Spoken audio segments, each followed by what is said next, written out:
Welcome, ladies. I was just saying to Mira that any time that I come together with a group of ladies who are walking, there's such a nice energy, and it just picks me right up. And so I'm just so happy to be here with you. I just arrived from Hawaii a couple of days ago. So welcome to the last session where we talk about all our fears. We have all of our questions answered. Hopefully we have been able to answer a lot of your questions as time goes along. But I want to begin by telling you, and I mentioned it to one of the ladies here, this walk would not have been possible this year. You would not be walking if it weren't for Estelle and Lena. So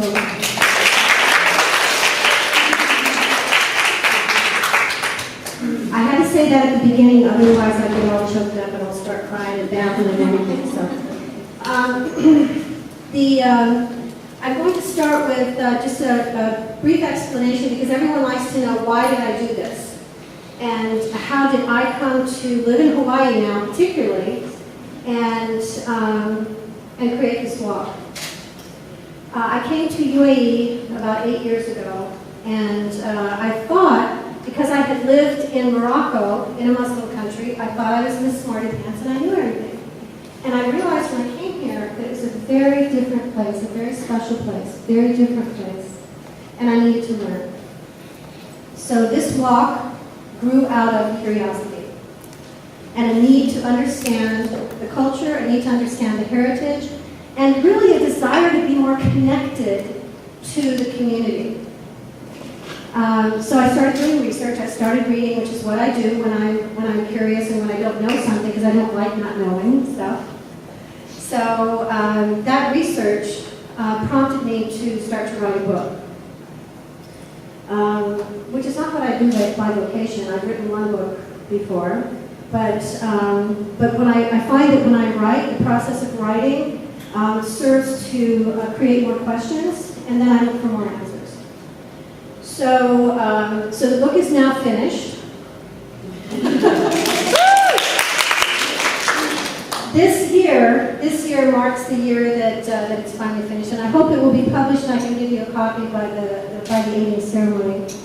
But I knew what I needed to do in order to write that book is I had to experience the traditions that are born from the desert. I needed to be in the desert and feel how hard it is to walk in the sand dunes. I knew that I needed to be hungry. I knew I needed to be very tired. And how would my body feel when I kept having to move forward and I didn't want to? But I knew I needed to keep moving forward. I needed to dig down and find a way to keep moving through the sands.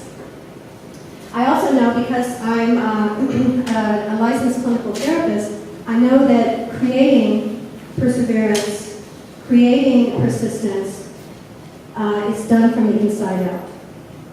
No one can tell you to do it. No one can explain to you what it means to find your strength and to keep moving forward.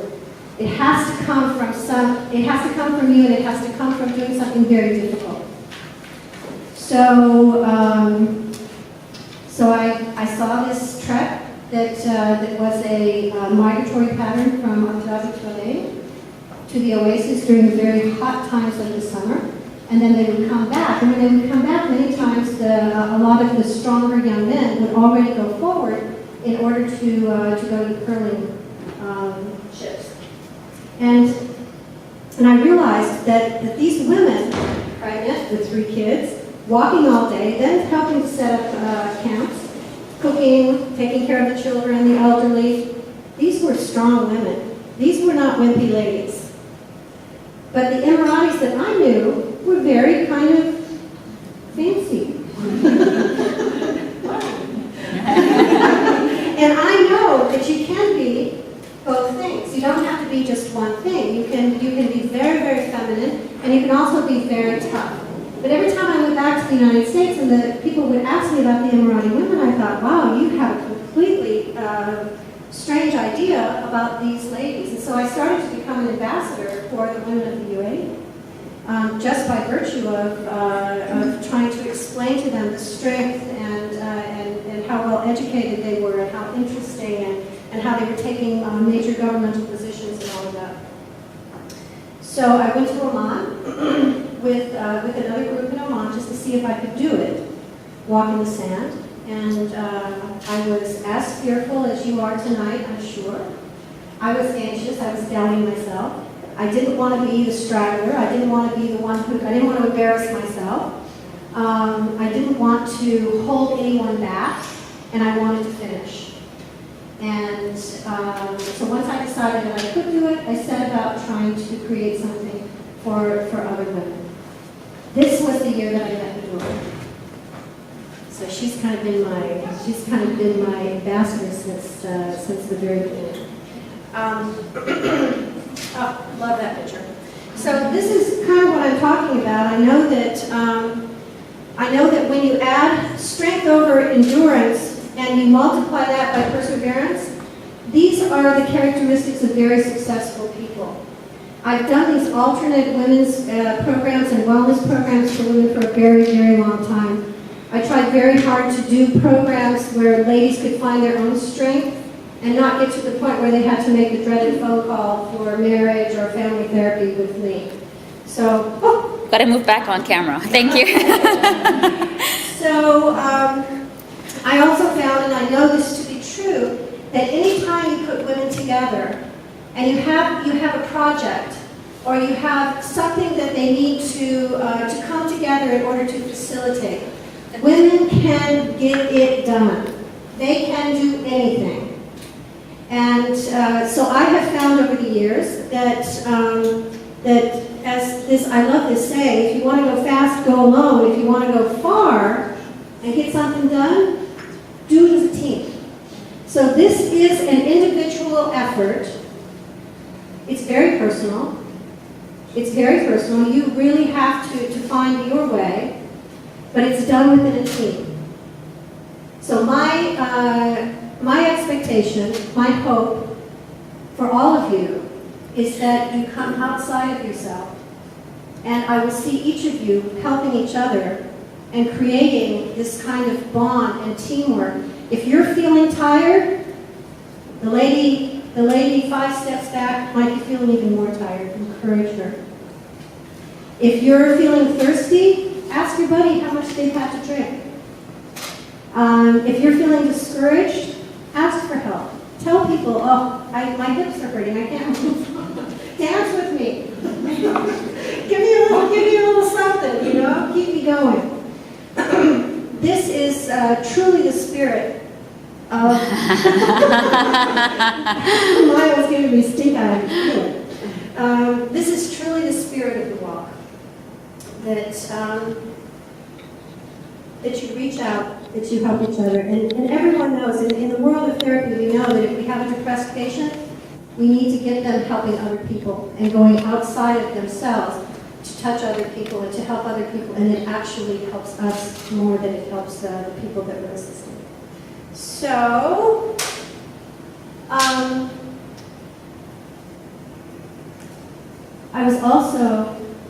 am also very grateful to have learned so much and to be given so much from the people of the UAE and to learn about the culture and heritage. This has been a gift. This has been a gift to me. And I think we need to remember that when we put the words Heritage Walk onto this title, with that came responsibility. And so people say to me, especially these ladies that are coming from like New Zealand and Belgium, what do I wear? That's always the big question. What do I wear? What can I do? What can't I do? And so we try very hard to give them some very respectful customs and courtesies. And I do hope that you will all keep that in mind when you're walking on this walk, that you're walking in an Emirati heritage, women's heritage walk. And keep that sense of respect for culture and for country as you're doing that. I sound like a teacher, don't I? And then, yes, yeah. So I ask you to be as kind to yourself as you are to others. To be as thoughtful and engaged, to really get to know each other. Last year, we were sitting around a fire after a training session, and the ladies went around the fire, and they were telling us why they joined the walk. And at one point, one lady said, "And I really want to thank Jody for choosing me to come on this walk." And so I didn't say anything, and then of course the next person picked up on it, and they felt, obliged to say, "Oh, I want to thank Jody too. I want to thank, like that." So I let him get all the way around, and I said, "I'm so sorry to tell you, I didn't choose any of you. Estelle and Anne didn't choose any of you. We really go on a sort of first come, first serve. There's no criteria. We have all ages. We have all nationalities.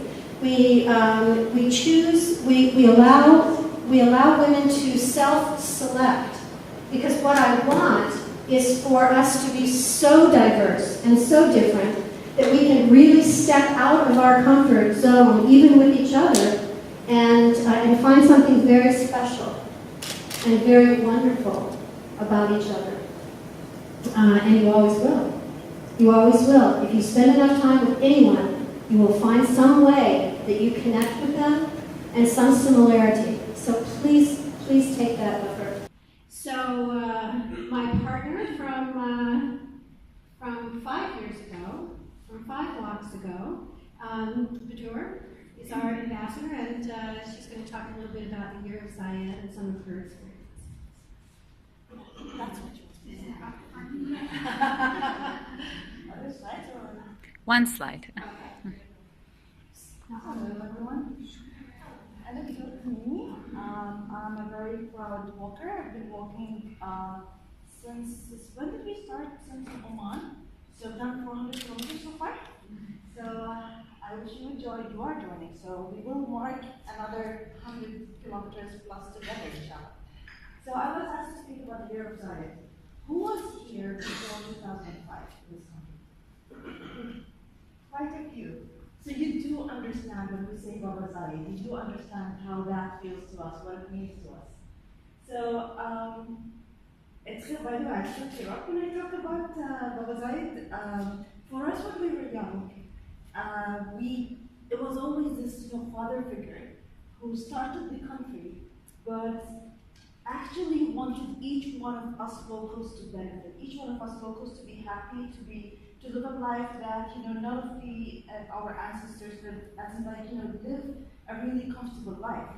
Amongst a lot of other, I wouldn't of course name anyone, but amongst many other rulers or presidents of other countries, he was one who he inspired us in many different ways. And you can see this in the way his children today walk and talk and how they touch other people's lives or even hearts.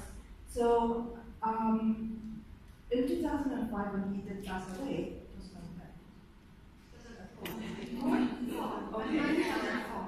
well, it feels like yesterday. I remember I was at the gym. See, I used to work out. I remember I was at the gym, and suddenly the music changed and it started to become Quran. And because they used to put there only the radio. And I was like, what just happened? I really didn't know what happened. And I remember I was in this room. He called me and he told me what happened, and he was crying. I was in shock. I remember they crossed me, and I just didn't know what am I supposed to do. It felt so deep inside because I've never seen him myself, but I always knew that every Friday he used to go to Marina Mall, and that if I went there, I could see him. And every Friday I used to postpone it to the next Friday, and it never went, and I never saw him. It just felt so bad inside that I'd never seen him personally. But to us, I mean, I'm really sad that my children won't know Baba Zayed other than what we've said. And I don't know if you've seen this recent video of this guy who sells carpet, who did not want to sell the carpet that had Baba Zayed's picture on it. He just refused for whatever price. And I think that I heard the guy saying 100,000, and he said no. So, and I remember still now, during the funeral of Baba Zayed, there was this Pakistani guy who was running towards the funeral, and he was crying, and they were holding him, they didn't know who this guy is. They were holding him, and he was crying, and he felt devastated, and then we discovered he was Baba Zayed's gardener. He's touched everyone's heart, including his gardener, who, you would say he wouldn't have, and I don't know, Queen, King, or so, wouldn't go close to the gardener, they wouldn't know them personally. But to see how he cried and fell on the floor, really crushed, this tells you how, if his gardener feels that way, each one of us loved him so dearly. He has, what we have today, in terms of prosperity, in terms of how women have such a status today, he has actually done a lot for women. He was always saying how women have to be educated. When you're starting from really point zero, basically, women have to be educated. Women have to have really good positions in their jobs. And he went to children how well educated they have to be. Each person, every local has to have a house. I remember once he was informed that some locals are living on rent, and he was devastated. How can locals be living on rent? They have to own houses. He didn't want everything for himself. He wanted to give people, for all of us to be happy. So for this year to be the year of Zayed, and I'm also with some of my friends running a group called Riyadiyat, and we are also concentrating on the year of Zayed this year. We want women to take this, how can I say, all the leadership style that he had, all those traits that he had, to have it in themselves as leaders. And if each one of us had even a bit, let's say 20% of his traits, we would be amazing people. So I'm so happy that we're marking the year of Zayed during our walk, that we're going to have, I think every day, we're going to have something special marked this year. So I don't know, I would say you're blessed, ladies. Inshallah, you really enjoy that. So thank you very much, and I'll see you next week.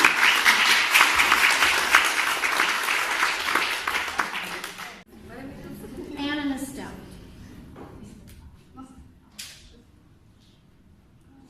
We're going to cover the Stay walk. there, huh? We're going to cover the walk as the practicality of it and probably answer some of your questions. But let's start. At the beginning, the first thing you're probably going to do when you're here is pack your bag. Please pack light. We had experience with ladies arriving with 3 full suitcases. And I'm serious, I'm not joking.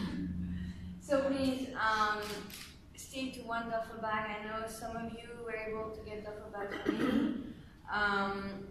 Try to pack the minimum, and you will see you don't need much.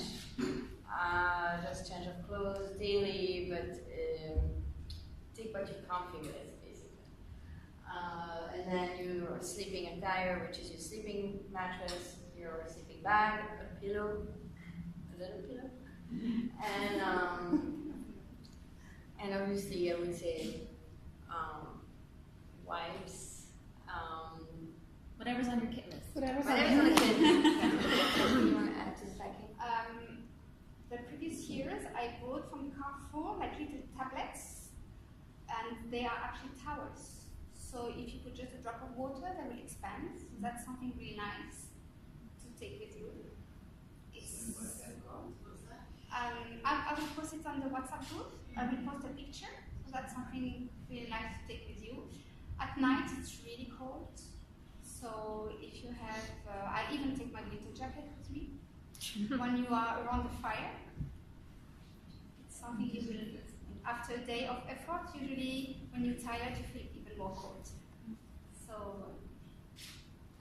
and we're hoping that we're not going to have a sandstorm, but if you have ski, you might glasses or want to get goggles some or goggles whatever, to protect that can them. happen. I think that's it. Yeah. Also, So- documents. Make sure, so we do, and thank you, Yeah. Estelle, thank you for. All the files are complete. Yay! All the mandatory documents. Thank you very much. So thank you for sending all your documents, and we will have most of your documents with us on an iPad. So, but we want you still to take some of the documents with you, probably your MSID, your health card, put it in your backpack. Again, don't take much room, but make sure you take it. Medicine, please, please, please, is there anything regarding medicine, or let us know. We have a great example here. We're standing up right now, Minnie. Minnie last year, Minnie has to take some insulin, and she told her body, she taught her body how to treat her in case of emergency. And as we will cover the body, but please, if there's anything regarding medicine or health issues that you haven't brought up, or you did bring up, but please remind us. It's very important. Let's cover the telephone. You will have, obviously, you can take your phone, and even so, it feels like we're going to be very isolated. You do have a connection in the desert. It's not that bad. There's moments where you won't have it. However, it's going to be a great number of you, and you're in charge of charging your own telephone. So take the battery pack, take whatever recharging batteries that are working for your phone, but you cannot expect to have electricity over there to charge your phone. So please be prepared for that.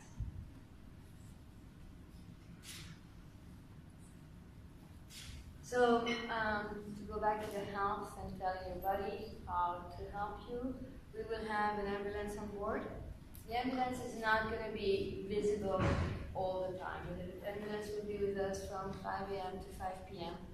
And they will be always at the closest distance they can be from us. We're going to have a support car 4x4 that are going to be following us too. And if there's any emergency, they will never be too far from the ambulance to bring you in case of extreme care health issues. So I just wanted to know that even so you might not see it, it will be there. And during lunchtime and dinner, the ambulance will be there too in case of, you might have some blisters, or big headache, or dehydration, and there will be somebody in the ambulance who can assist you or help you. And also, you can always talk to us about, if you feel weak, don't wait the last minute, please. You don't need to be, if you don't feel good, you need to tell us. And then accordingly, we don't want anybody to be sick, we don't want anybody to be sent to the hospital because of dehydration. So please talk to us about that. Okay? Wait. Yes. You want to wait for the question after? Yeah, no, go ahead. Is there a doctor actually in the ambulance? The ambulance will be equipped with A paramedic. a paramedic, but not a doctor per se. On these walks, quite some people who need got headaches, either in between or afterwards. And I just wondered, is it okay to take some ibuprofen or whatever, or is it not good because then you're actually not sure which signs you still have? Because if you take some medication, then you always feel good, but you might already have to drink more water and be more careful. I would talk honestly to your doctor about that. Those kind of questions are very important. I will make sure that you talk to your doctor and say, I have headaches, and if I hide my headache with ibuprofen, and that hides dehydration, what are the symptoms? Your doctor will be the best one to tell you those things, because each individual has a unique case.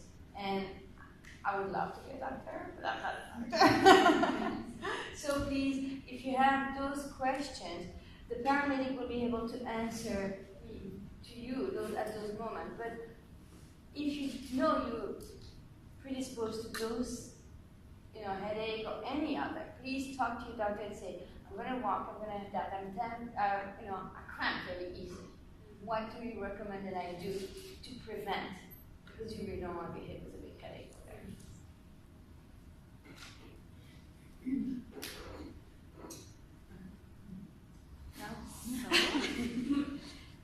Ladies, at times you may feel tired. You may feel that you just need 5 minutes break. No, I hate the microphone. But you may just need 5 minutes break, or maybe more. There's absolutely no shame to get a ride. It's better to get a ride than not to be able to complete the walk. Hi, Anne. As we mentioned, this is not a race, so whenever you feel like you need it, you will always have a guide with you. We will have, as guide, they will have a walkie-talkie, so we can call the cars if they're not visible, and a car will come and be with you. Okay? Just one thing that I will highlight now, but we will also highlight later. Whenever you need to get into a car, you need to inform your guide and your buddy, so that your buddy is not looking for you. Yes, it could be also that it might be just 5 minutes just to sit in the car to bring your temperature down or your heart rate down. It can also be that we are, some of you are walking faster or slower than others. And so if we see that there's a really big distance, with last year we called them the sand turtle. So don't take it wrong, but they call themselves like that.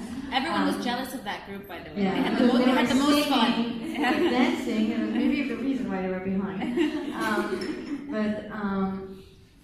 We might need to ask you to just hop in the car for maybe 3-4 kilometers to just give you a little boost, and so you can catch up. And the reason can be that you're getting too far from the lunch break, and you're gonna miss on the rest and the food, or it's getting really dark and it's time to bring you closer. So don't feel hurt or anything like that. There's no shame.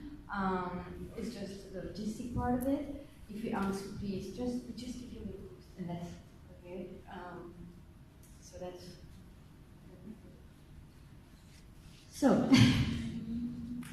If you are, Alan's going to talk about bathroom. He's going to have bathroom talk later, but I'm going to cover the topic of when you need to go to the bathroom in the desert. We need to respect our environment, and the cars will probably have toilet paper, but we usually say take maybe a Ziploc bag, and instead of tossing the toilet paper in the dunes, put in the Ziploc bag. At the camp there will be trash, and you just put the Ziploc bag in the trash. It's just to respect the environment, respect the desert. I think all of you have been in the desert and have seen how a place can be very full of trash, and it's horrible to see, and we gotta keep it as pristine as we can. Some ladies have carried with them a little shovel to dig a little hole. So that's a little tip. The other thing is, anytime you have to go behind a dune, please tell your buddy. That's why you have a buddy too. So so you don't disappear and we don't know where you are. Or anything can happen. Let's say you don't feel good, you feel you go to the bathroom, you faint, and then you don't come for 10 minutes, then your buddy can say, hey, where is she? So please, and it might be nothing, it's just, and also there's cars in the dunes, there will be our cars, they know to look for you, but you don't also want to be run over by a car. So it's important to communicate that you're going to that.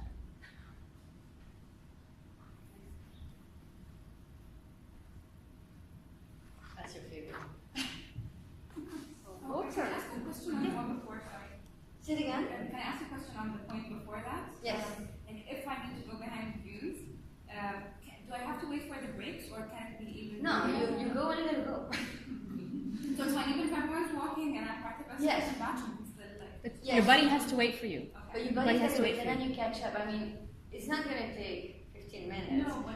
And but you know, I and that's have to wait for the brakes, but. if you want to wait for the break, you think you can wait, you wait. But if you see, you know what, I really don't want to wait, I gotta go. Just step. And Gotta that go would make now. me very happy to see a lot of people going, because that means you're hydrating. And so I'm going to be watching. If you're not dipping behind the dunes, I'm going to be coming saying, could you drink a little more water, please? You're going to be. So if you're not that, and that's a very good clue to dehydration, is if your urine is very strong, and if you're not peeing very frequently. So you have to know the signs of dehydration, particularly for yourself. And those are a couple of cues. So Jody told us the story about, I think, the first year where you had one walker who refused to drink water because she didn't want to pee behind the dunes. And we actually had to send her home because she refused to be hydrated and healthy, simply so she wouldn't have to pee in public. She was really cute. She said, I didn't know this was part of the program that I had to pee. So now we're very open about it. That's why we're very open about it, and we're telling you I'm watching you. What's the general tip for the water drinking? Like, is it per hour, per kilometer, kind of measurements? Like, how much should I drink per hour? Amy will cover that with you. So water, all the water that we're going to use will be transported to us. So we have to be very careful with the water that we use. Except, of course, for the water that we drink, but other than that, the water that we're going to use for our toilet, we have to be careful. Nobody is allowed to wash their hair, because last year we had one lady who was taking a bath every evening. She had beautiful long hair, and they stayed very clean the whole 5 days. And we could not figure that out. Exactly, we were wondering how. And Alan told us, well, actually. So it's okay to use a little bit of water to do your little Your armpits. toilets, but let's be very careful with the water we're going to use. And Alan is the person who will bring the water to us. So he will be monitoring how much water we actually consume. And do you want to Okay, so last year, one of the ladies, she brought like a little container, very small container, and we found it very nice and very useful to do your little toilets with fresh water rather than with wipes. So you're allowed to bring a container, a small container. Usually one person brings it for the whole tent and they share. And you change the water, of course, but you share the same container. And that's a really nice way to feel fresh after a long day of work. And if you, It's if for you douche? use those little wet wipes, you can wet them in this bassinet. Actually, and I'm sure you've seen it, there's dog bowls that are collapsible. I don't know if you've seen it. You take it's a bag and it's soft, and you fold it, but it can hold liquid. And once in the tent, what the ladies did last year was really cool, because you're 4 or 5 by tent, and they would say, okay, I need 15 minutes privacy. Everybody could get out of the tent, go around by the fire camp, chit chat, and the lady alone in the tent would just do her cleaning and just refresh. And then she would be down, empty the little bucket, and say, okay, next, and then they would take turn. But it's a nice way to also have your 15 minutes to yourself. You refresh, you get clean, you feel better after a long day of walking. But again, please don't bring a big bucket, okay? Think about the poodle bucket, not the big St. Bernard bucket. Even a Ziploc bag it will do. For a bucket, a big one. For the ladies who want to wash after, But then, no, I need them to hear you. that's too much information. No, this is for the ladies who are not able to join us. Oh, okay, hi. Yeah. So for the ladies who want to wash after every toilet, I don't know if you saw it, my center actually had it. I have a little camelback, fanny pack, and it has water attached to it, and because it's squeezable, so that's the water I use for the toilet, and it's good for 2-3 toilets. So that's what I always walk with it. It's good because it has I can put my phone in the actual fanny pack, and then I have the water whenever I want to use the toilet. You're sitting down, sorry, and then you just take it out and squeeze and put it back. So for anyone who wants to use that for toilets, it's very good. And it's camelback, so it's very readily available. Where did you buy it? Our sponsors. No, that wasn't intentional. Our sponsor. No, that wasn't intentional. Next.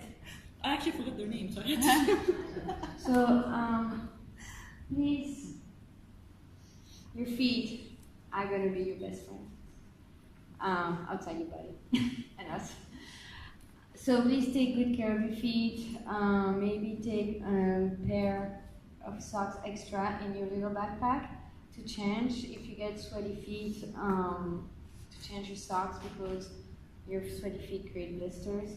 if you do feel that you have a blister, please don't let it go too far. We had 1 year a lady, her feet were in blood, remember, or syphilis. I mean, it was just, it took her, what, a month to recover the skin of her feet. condition. So please take good care of your feet. If you know that your feet are sensitive, make sure you get the right band-aids or the moleskin or whatever. And also, clean your feet after the walk is done, and maybe take a pair of flip-flops with you. So after, when you're done walking, you can put your flip-flops on and let those toes move around, wiggle, and breathe. There's on the kit list, we've put a picture of camp slippers. They also have kind of a little bit more padding underneath. I don't know if you ever saw the Adidas slippers from like the 90s that have the little gel things, and those are really nice massaging for your feet as well afterwards. There was a lady 2 years ago as well who went to visit a podiatrist before she went on the walk, and she discovered that there was an issue with her gait, which would have been a huge problem on the walk. And she had, he suggested to her inserts that went into one foot, one shoe, and she said that saved her whole experience. So if you have concerns about your feet, see a podiatrist this week before you go, just to see if everything's okay with your gait as well, not just the blisters. The other thing is, you don't need to have a pedicure before you walk. Do it for later. But make sure that your nails are cut short. The reason is you're going to have this motion in the shoe, and by tapping your nail against the fabric of the shoe, it's going to bruise your nail, and you're going to lose your toenails. So please make sure that you cut your nails fairly short, so that doesn't happen. That actually, when you slide in your shoe, it touches the skin and not the nail. And then afterwards, you can go to Badashing, our sponsor, and have your nails done. That's a more natural way of doing that.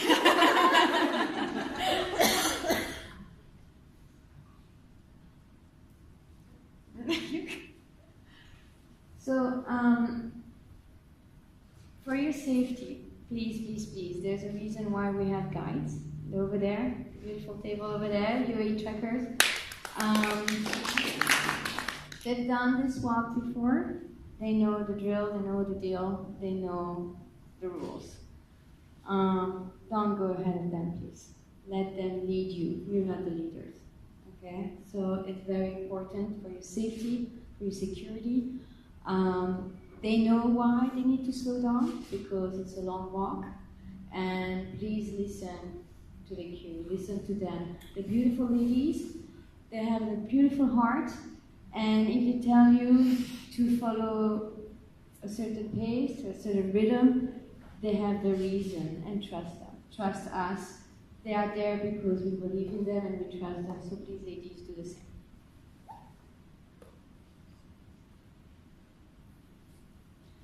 So,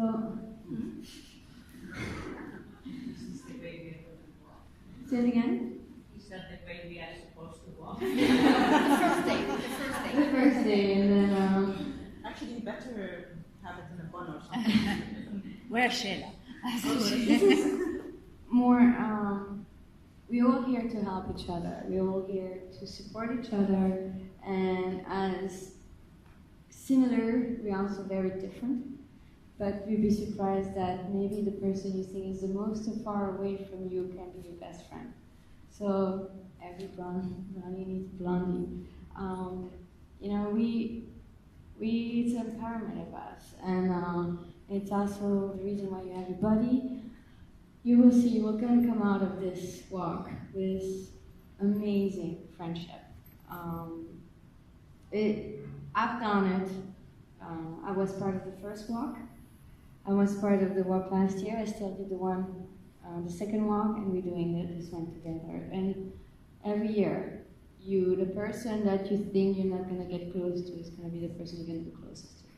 So please, we're all from different backgrounds, and we might not understand where we come from, but it's a beautiful way to understand. But sometimes we say things a different way, and it's not to hurt, it's just the way we learn to say it. So please, be buddies. So, I think it goes in the same line of, we're all beautiful, and we all, I like that slide. we all have a strength that we might not show on the first day, but that might show up at the last day. And again, you might be surprised by the strengths of the people around you. So support each other, help each other, and ask, talk to people, see if they need help, or if you need help. Maybe sometime you will open your heart to somebody. We are there for each other. If you see somebody struggle, help. Be there to ask questions. We're a team, we're not individual, and this work has to be done because we are together and unified.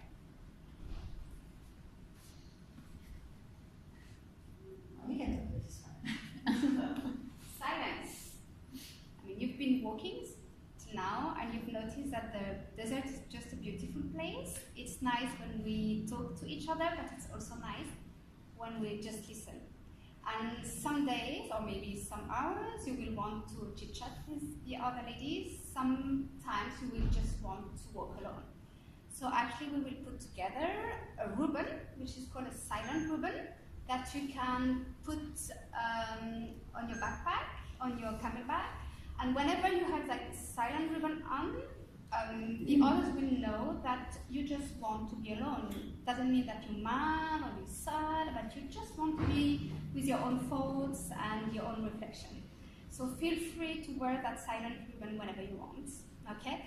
But even though you wear that silent ribbon, don't forget to go too far away from the group. Okay, you're allowed to be a little bit further away, but not too far away. Your body needs to see you as well as your guide. And don't forget to take it off, and when you're done, or else no one's going to talk to you for 5 days.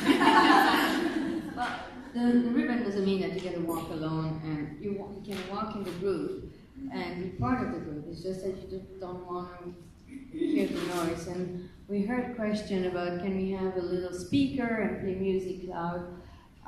You can have your earbuds, you can listen to your own music, but please, no crazy loud music, because again, you gotta respect each other. You might be in the mood of dancing and singing, and it's fine, but somebody next to you might not want to listen to, loud music. I mean, I know we all went through the walk. I know that I remember it was the funniest thing ever. It was an Emirati lady, I forgot who she was. But I was listening to the band, which is quite old, and I was singing, and I was so happy, but I had it on my earphone, and I was dancing and singing, and then she's like, what are you listening to? I said, oh, listen, it's and she's like, oh, yeah, I think my mom was listening. Oh my God, I'm feeling so old right now. So, bring your playlist, bring your music. Of course, you can listen to it, but please respect each other. No loudspeakers. Two other apps, if you're not into music as well, that for me, I work really well, are Audible for downloading ebooks, if you want to listen to a book while you walk as well. And then Castbox. Castbox is all free podcasts about any topic under the sun. So if there's something you want to listen to other than music when you're not talking to the ladies around you, those are two apps that are really good for your phones.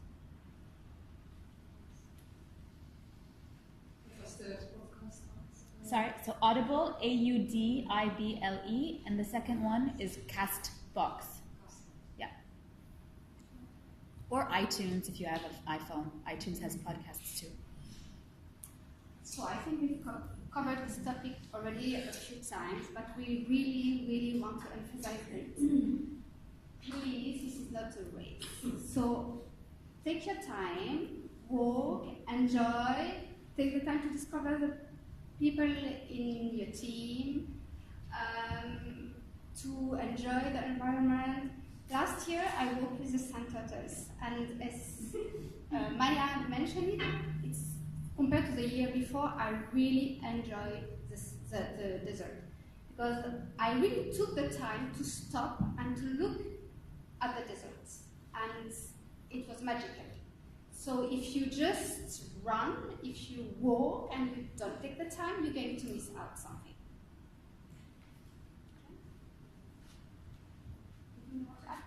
No. So I guess that's complete. Let's finish together. We start together. We finish together. No one is left behind. If you have to be in the car, it's okay, but you will still cross the line with us. Some people will walk the whole thing, and it's fine. It's beautiful. Some people might just walk 60 kilometers total, and that's okay too. Because for that person, that might be an accomplishment that surpassed the person who did walk the whole walk. So, but we, I know it's a little bit very, no child left behind, but yeah, no sense still left behind. We are starting together and we are ending in this together. And I just want to refer to Millie here, actually. Millie, raise your hand if anyone doesn't know. So Millie tells a story that I love, because she says, you know, when I started this walk last year, I heard all this kumbaya stuff, the sisterhood stuff, and I thought, it's not for me. I'm not here for that. I'm here for the adventure. I don't, you know, it'll be nice to meet these people, but it's not what I'm looking for. And then how was the end of it, Millie? Amazing. I was away with 49 friends, basically. I listened to so many wonderful stories, and I had a lot of kumbaya moments. So yeah, you're all going to love it.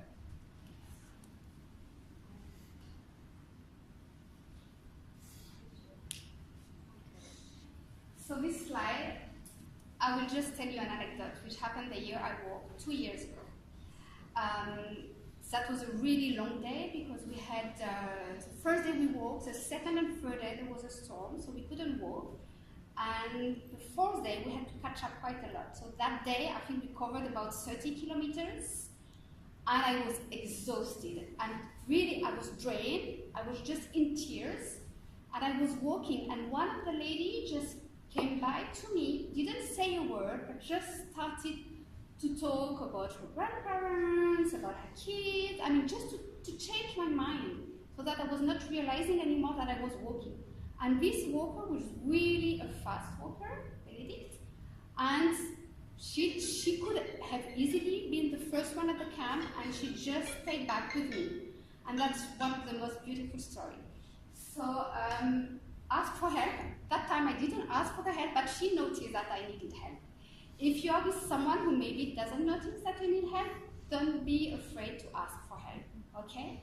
And each of us, let's try to offer our help as well, because we all have some strengths that the others maybe don't have, and we're here to share whatever we have and that the others don't.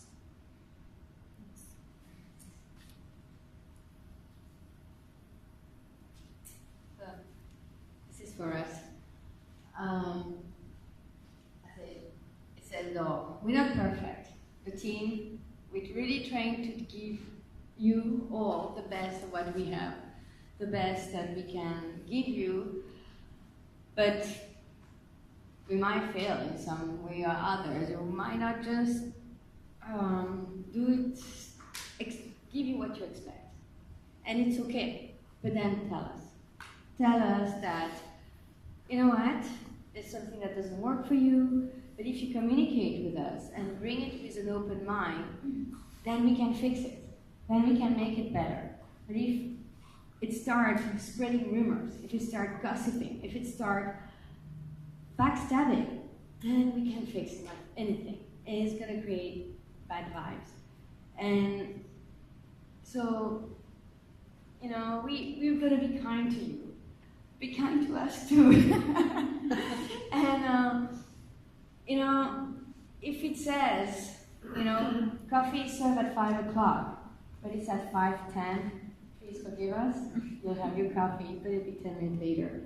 Because what you see is the tip of the iceberg, but the preparation under are tremendous. And we can only improve with your, you know, you approaching us, and we'll do our best to fix everything. Okay, but please come to us. It can be anything. It can be good too. You can come to us and say, wow, that was fantastic. But we do the same thing. We try to give you our best information as possible. But sometimes, again, a very big example is last year we said breakfast was served at 5 o'clock. And a lady was extremely upset because the breakfast was served at 10 minutes past 5. And so you need to talk with us, okay? Don't take us to the letter sometimes. Okay?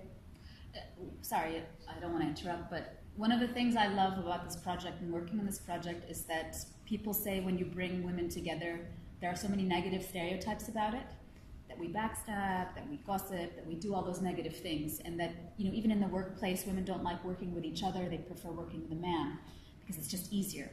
And so when I started working on this project, I saw that it was incredible that in this platform, there was positivity. In this platform, you could bring 50 plus women together, and they could exist and be strong together and see the best in everything. So remember, you have a choice in every situation to give the benefit of the doubt, to see the positive, to you know, in Islam, we say, give everybody 70 excuses for anything. Because by the time you get to the 5th excuse, you're so bored with the topic, you move on. Okay, so just everyone has a story. Just remember that. So if maybe someone said something that bothered you, it comes from a different place for them. So just try to always give people the benefit of the doubt, including us. Because like Anne said, we've been working on this for almost a year now to get you ready here. And sometimes it seems like we're scattered, but it's only because there's so many moving parts that we're a small team to put together. So please. Or because Jody couldn't make up her mind. Oh, the beginning. Say. There it is. Good questions. Do you have questions as we hear? Questions? Questions? Yes. I have a question about food. Oh, no food. I'm just kidding. No, we don't eat. What's the So question? breakfast. In general, what time? What No, can okay. I'll do this. I'm doing the schedule. Okay, you gonna do the schedule? Do you want me to cover just the food? So you will have food. Food would be early breakfast. There's gonna be food there. Alan is gonna organize a car because we know that when you wake up in the morning, not everybody's hungry, but you can eat something there, put something in your bag. But that car is gonna meet us maybe an hour and a half after we leave. With the trunk full of fruits, of nuts, snacks, things that you can take and eat because, you know, as the WHW said, you know, you gotta walk as early as possible while the weather is still cool and the sun is not way up in the sky yet. So we're gonna stop for lunch, and lunch, again, and I will cover that, the lunch will be brought to us, and it's gonna be sandwiches, salad, fruits, beverage, etc. And then we will have a hot meal at night by the fire camp. Okay? You will have an amazing meal But please, at lunch and at dinner. Most of the ladies gain weight during this week. but also, what I want to say, you might have your favorite snack, you might have your favorite power bar, you might have something that pack those things. Okay, we cannot cover it all, but please pack those things. It's up to you. You will have enough food during the walk. As Julie said, there's going to be more than enough. But if you know you have certain sensitivity to something, certain allergy to other things, then you're in charge of that. We will make sure that we have vegetarian meals for everybody. So the one who doesn't eat beef can have vegetarian that day. The one who doesn't eat chicken, or we can have vegetarian, but we cannot accommodate every allergies. So if you know you have strict allergies, please cover it or talk to us prior. Okay, so no surprise. Sorry. Will that be milk? Sorry? Milk? Will that be milk? Yeah, there will be milk in the morning. And sorry, in the morning, so we leave at 5? Correct? I'll go through the whole schedule. Yeah, I'm just wondering, can we grab something before 5, or can we only grab something 1.5 hours? No. As I said, there will be, when you wake up, there will be a table with coffee, tea, fruit, water, juice. What you can eat and you can choose not to eat. But if you want to eat and you don't want to eat no matter what, an hour and a half later, while we're walking, a car will pass by us with supply in the trunk, which would be banana, apple, oranges, some nuts, some snacks, maybe if you're lucky, fresh croissant, depending on what's on the market that day. But you will have something that, so if you really don't feel like eating at 5 o'clock in the morning, then you can grab something later. And there's always something that you can put in your backpack. We're not making you carry all your stuff, but you still need a little backpack where you can put change of socks, a sweater, space for a sweater, space for a snack, Toilet paper, bags for your waist. Chapstick. Make sure you take sun-proof chapstick. Sunscreen. And sunscreen, because I know that my lips get chapped very easily. So I had this white one, that you use for skiing. That's what I had. It looked terrible, but that's the one I had because it did protect my lips. And even with your sunglasses, by the way, I'm sure all of you all have sunglasses, but fashion sunglasses aren't necessarily the best in the desert. If you can get sports-equipped UV protective sunglasses, that are better for you. They're more reflective of the sun, and they'll actually protect your eyes. And the kind that wrap around like this. Also bring an extra pair to keep in your bag, because the last thing that you want is to be in the desert and to have lost your primary pair of glasses. So I always bring kind of a junkie pair, backup junkie pair, in case I need it, and one year I did. Any other questions? The water will be available at every stop? So the 4x4 will have water in their cars, and there will be, we're going to have some stops, and there will be water there. But as I said, we always have 3 cars following us, and those cars will always have water. But you need to start in the morning with a full camelback of water with electrolytes. So putting electrolytes into your camelback is very important. Well, I wouldn't recommend that. They do. The problem is electrolyte will then taste too bad. Will taste. Maybe it's better, and at one point you might not want to try. So take a little bottle on the side and fill it with electrolyte, but keep your camelback pure water. And another tip: if you carry your water since the morning, it will be heavy, but it will remain really cool. Because overnight the water is really cold. If you keep it in the camelbacks, it really keep them cold. So, but there is a trade-off here. You carry it the whole day versus it's always cold. There's all kinds of secrets that you'll learn as you go along, and then you pick up the ones that you love. So thank you, ladies. I wanted to emphasize a couple of things. One, Alan O'Donnell is going to be talking with you about the camp setup. Alan has also been with us, he and his company, from the beginning, and I'm so grateful for that. Also, Marie is she knows how to run up dunes. She looks kind of like fancy French lady, but she can jigger up a dune the best of anyone. So and then UA truckers, who you all know. I'm so grateful for them and for the training that they've done for us. They have made you ready. I've seen some of the fun and playful things that they've done with you all, and just how much fun. But they've also been watching you, and they know sort of the speeds that you're going, and some of the difficulties that you might have. So as Anna and Estelle said, please talk to us. Please let us know what's going on. We will help you.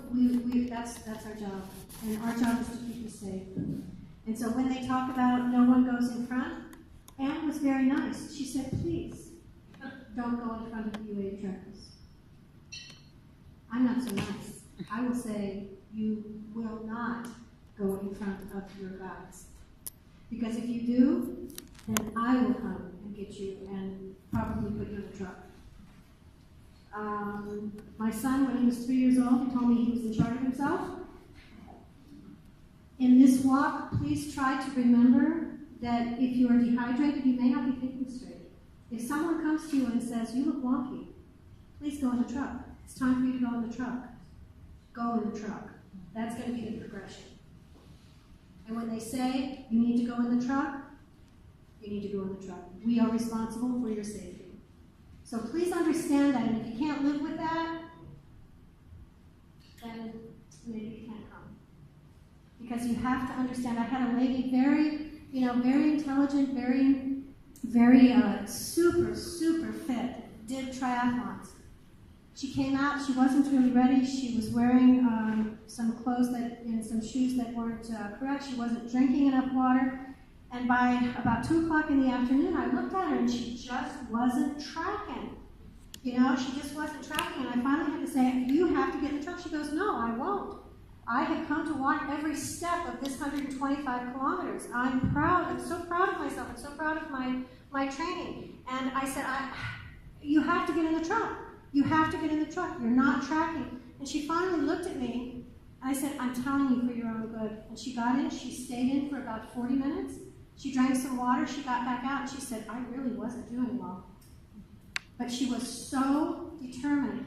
And there's that really fine line between pushing yourself and knowing that you need to stop. And if you don't know it and you're wonky, we're going to know it and we're going to put you in a truck. Okay, so you love me now, right? So, okay. But I need you to know that because I know that everyone's trained so hard and they're so proud and they're so ready. You know, and you want to push yourself, and I want you to push yourselves. But dehydration can be deadly. We just have to be very careful with this. And once you have suffered dehydration, you are much more likely to suffer it again. So this person who was talking about headaches, you need to be particularly careful. Okay, so know the signs of dehydration. Listen to your partner first of all, because your partner's going to be the first one that says, you know, you haven't gone behind the dunes in 2 hours, and you're kind of wobbling a little bit, you know, as you're walking. Maybe you need to take breaks. So listen to your partner first, and then we're the hammers. We're the so I wanted to emphasize that. So I think Ellen, is Ellen next? No, Maya? Yeah. Okay. So Maya's going to go through schedule. Our wonderful Maya.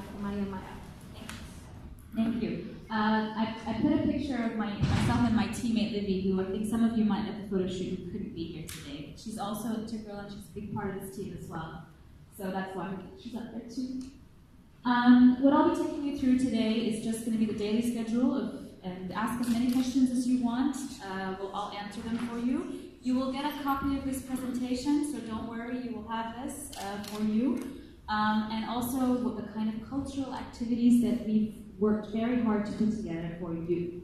So this is a sample of the daily walk, but before I get to the daily walk, a few of you were asking about the departure on Thursday. So we will be departing on Thursday at 1 p.m. from a location in the city. It's to be confirmed in the next day or two, hopefully. You will know that. If you cannot make the bus at 1, Anne wants to say something. What I can say is it's going to be from a big landmark. We don't know which one yet, but it's going to be one of the big landmarks. I was allowed to say that. So we're working with the Tourism and Culture Authority, or now it's called the WHW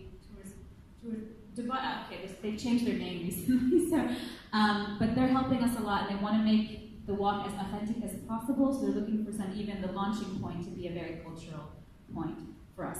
So if you are unable to make it at 1 p.m. to meet the buses, we are unable to accommodate everybody's work schedule. Some of you are not able to, some of you have to do school pickup, etc. You can meet us later in El Ain at one of 2 destinations, okay? If you are able to make it to the El Ain Oasis by 3 o'clock, so obviously in a car you'll be faster than a bus, so if you just need an extra half hour or hour, you can then meet us at the Oasis.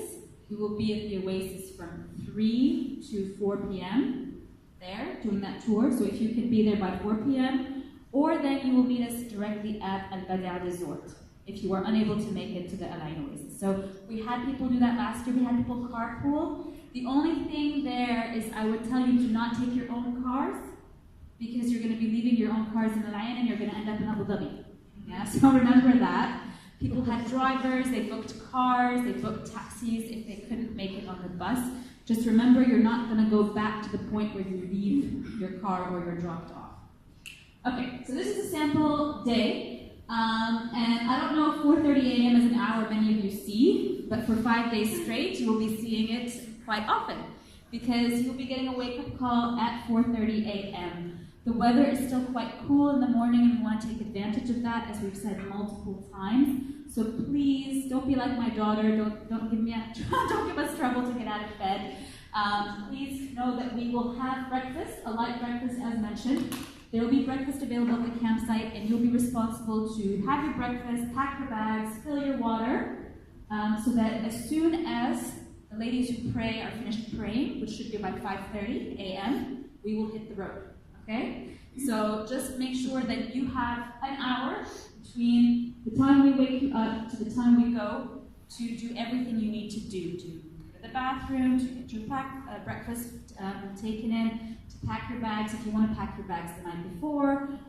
Just do what you need to do. You have 1 hour before we leave. Anything to add? Yeah? Well, if you miss the departure, you get in the car. So if you do, but don't take that as a reason to sleep in. Okay, but if you do miss, Yeah, and when we say pack your bag, it means also your sleeping bag, your mattress, everything will have to be. We will check with Mr. Allen, but probably you can keep everything in the tent, but everything has to be packed. Okay. So unlike other trekking trips, we're not making you carry your own gear. Yeah. There is going to be a lovely team of gentlemen led by Mr. Allen who are going to be moving our entire campsite while we are trekking. They need everything to be packed, and we will give you luggage tags. You need to keep your luggage tags on your bags so that we know whose bags go where. Okay? But again, if you arrive early at the camp and your bag doesn't happen to be in your tent yet, please be patient with us. We work very hard to move everything so that you don't have to carry it on your back while you're trekking. But back to Anne's point, if you are not ready by 5:30, we will leave without you. And we will leave without you. There will be a car that will be able to take you to us, but you don't want to be just scrambling behind the rest because you want to walk in the nice cold weather as well. But also, you got to be aware that if the car's going to wait for you, it's a car that we don't have for safety for the other walkers, so you're responsible for that. No pressure. Okay, so we will be organizing the teams into teams. I'm supposed to say the walkers into teams. We will be organizing ourselves into teams. Each team will have a guide. Each guide will have a walkie-talkie. It's a system that we will stick to once we have all of your buddies. And please, we appreciate your not swapping without telling us, or swapping at all, I guess, because we need to know where you are at all times, and this is how we do that. It's 2s and 4s and 8s, so that we know where everyone is and who they're following. Then, of course, we have the 4x4s departing with us. We will take breaks of 10 minutes every 60 to 80 minutes. Why do we say 60 to 80 minutes? In the morning, you may be feeling like you can go for 80 minutes before you need to take a break. Around 11, around 10, you may be feeling, okay, no, I need to take a break every 50 minutes, every 60 minutes. Each group will make this decision, but we will stop. We will be stopping for 10 minutes for every hour, at least, or every hour and a half at most. Just for every, you might not feel that you need it, but you will, and you will appreciate it, and that'll help you keep going. Remember, as we've said many, many times, it's not a sprint, it's a marathon. You got to make it to the end, because that's the joy. It's not getting there the fastest. 5 days. Yeah, you have 5 days. You're going to feel really, really fast in the first day, and then it'll get slower. So then we will be stopping at 11:30 a.m. for our lunch point. Some of you may make it to the lunch break later. Some of you may make it earlier. But we will be at the lunch site set up from 11:30 a.m. until 2 p.m. We will start packing up the lunch area around 1:30 p.m. So if we find that some of you have not made it to the lunch site by 12:30, we will come get you in a car and bring you to the lunch so you can have lunch and a break, because it's very, very important and it's very hot. We have been provided with lunch shades by Adventure HQ, so you will have space to lie down. Many women sleep at this time. We used to do a lot of an activity every lunchtime, every day. We opted not to do that this year, so that you have quiet time to just sleep if you want to sleep, okay? To take advantage as well. Don't feel that you need to chit-chat with people over lunch if you don't want to do that. Will there be a sleeping tent and a talking There tent? will be 2 tents. There's going to be 2, well, we have 8 tents, so we're going to have 4 and 4. And so we're going to be the silent tent and the chatty tent.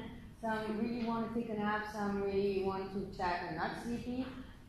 So we make sure that, because we faced that last year, some people are really like, please guys stop talking. And Didn't we have a snoring tent, a sleeping tent, and a chatting tent? wait, no, the snoring will just pour water on them. It'll be Jody. So I mean, just for the people who are not here, we're saying we're going to have a chatting tent at lunch, and we're going to have a sleeping tent at lunch. So you can choose. Maybe today you want to be chatting. Maybe tomorrow you want to be sleeping. Okay. Then we'll start walking again at 2 p.m. and we will walk until 5 p.m. We aim to get to the camp between 5 and 6. It has to be before sunset. So if you are not done at the camp before the sun goes down, again, we'll pick you up in the car and bring you to the campsite for your own safety. It sounds very romantic to be walking under the stars. It's actually pretty terrifying if you're the only few people left there. So just as well, if we ask you to get in a car, it's only for your own safety, please. In all aspects, there's no time where we ask you to get in the car because for any other reason other than to keep you safe. Then, between 5 and 6, so the earlier you get to camp, the more private time you have in your tents. We tend not to do anything in that time so that you have a decompressing moment for yourself. We will be having dinner at 6:30 p.m. at base camp, and the evening entertainment, which I will get to, will usually start around 7 or 7:30 so that we can be done and have a debrief at 8:30 p.m. What went well, what didn't go so well. If anyone wants to bring up any concerns, this is the time as well. If you feel that there are concerns you want to address privately, grab somebody from the team to do that. But we will be doing a nightly debrief as well, so you know that you have a chance to chat about how the day went every day. Any questions about the daily walk, or how the walk is broken down? We were told to have a breakfast between 9 o'clock after 1.5 hour of walk. So 5:30. it's not an actual breakfast. There will be cars that will be there that will have food. So when you stop for a break, the car that has food will be there and you can grab things to put in your pack. We thought about this, so this is one of our ideas, but seeing as we want to keep moving in the cooler weather, we didn't want to stop everybody for an hour to have breakfast. Okay. So, as I was saying, we have worked with multiple different entities to help us bring together a cultural activity that is not only reflective of the UAE, but also reflects Sheikh Zayed, may God rest his soul, and his own personal interests that shaped a lot of what you see as part of the culture here in the UAE. There have been two organizations that have been integral to helping us do this. The first being the Salama bin Hamdan Foundation, which is one of our key sponsors as well, who've not only helped us in arranging things, but also in actually knowing more history, because not only do we focus on being authentic in terms of giving you an experience that you enjoy, but we want to also offer you a cultural experience that is true, that is as true as possible that we can be to the UAE culture, because this is about honoring the UAE, for you, those of you who are not from here, to learn more perhaps. So as well, take it as an opportunity to ask questions. You're going to have a lot of times where you will, okay, like that. You'll have a lot of times where you're going to have chances to meet with experts in different topics. I'll go through the different things now. Ask questions. You know, there's no stupid questions. Be respectful, be kind, of course. But if there's something you really don't know, ask. People are usually very, very happy to share. And that's not only about UAE culture as well. Amongst you, there's 18 nationalities. So 18 nationalities from all corners of the globe. Ask each other questions. So from our actual cultural activities, the different things that we'll be doing, first, we will be having one of the first things we'll be doing is a perfume mixing session with one of our sponsors. So you'll be learning how to mix your own perfumes as well. That'll be super interesting as well. I don't know if you've ever, one thing I love about the UAE is everything smells good. Okay, you walk into an elevator, after an Emirati women, and it smells really, really nice in there. So I think this is something that I'm personally really looking forward to, and that's brought to us by the Salama bin Hamdan Foundation as well. Then we will be having did all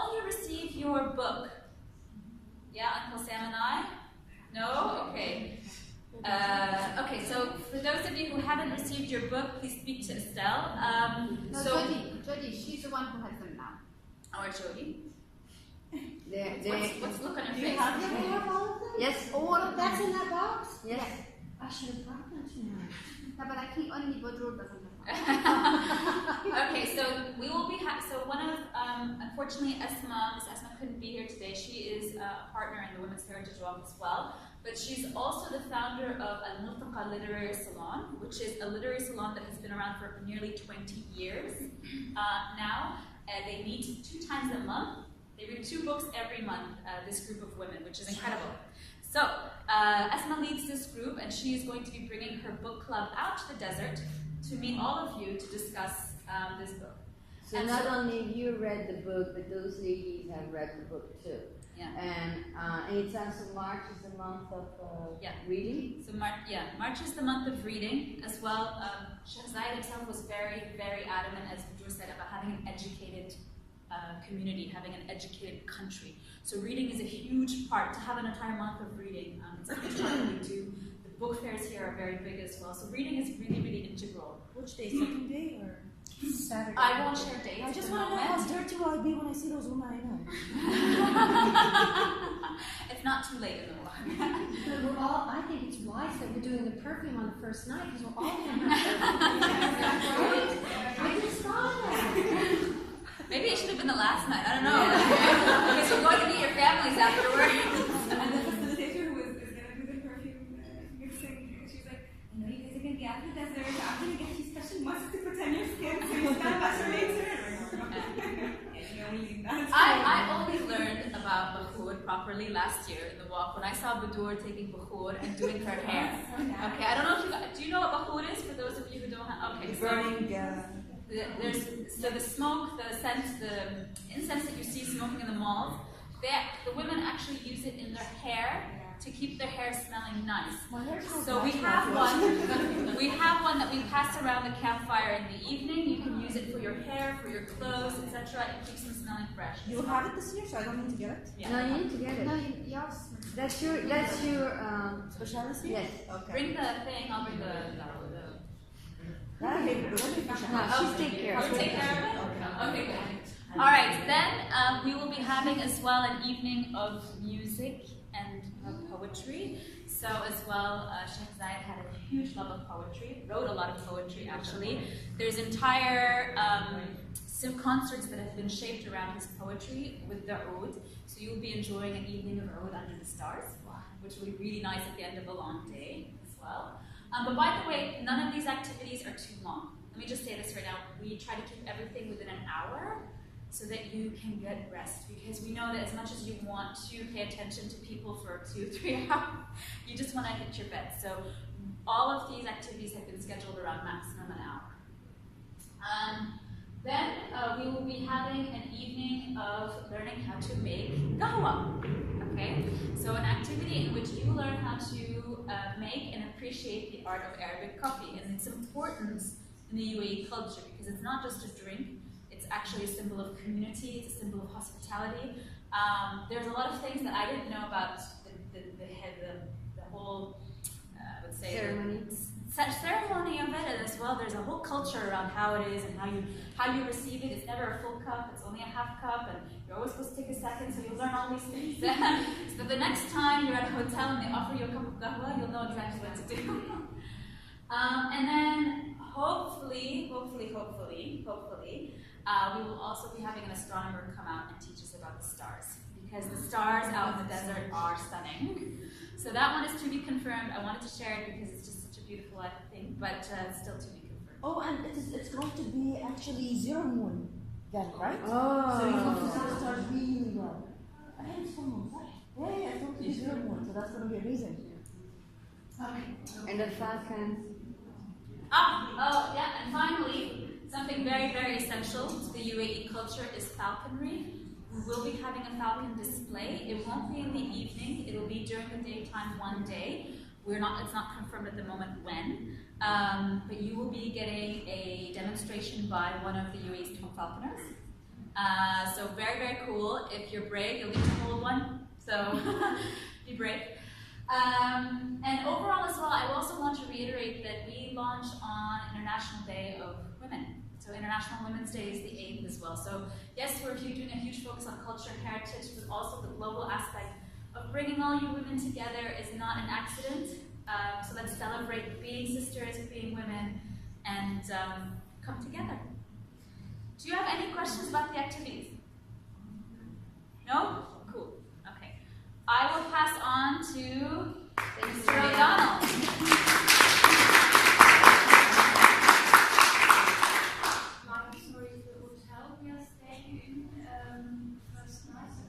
Al-Bada Resort.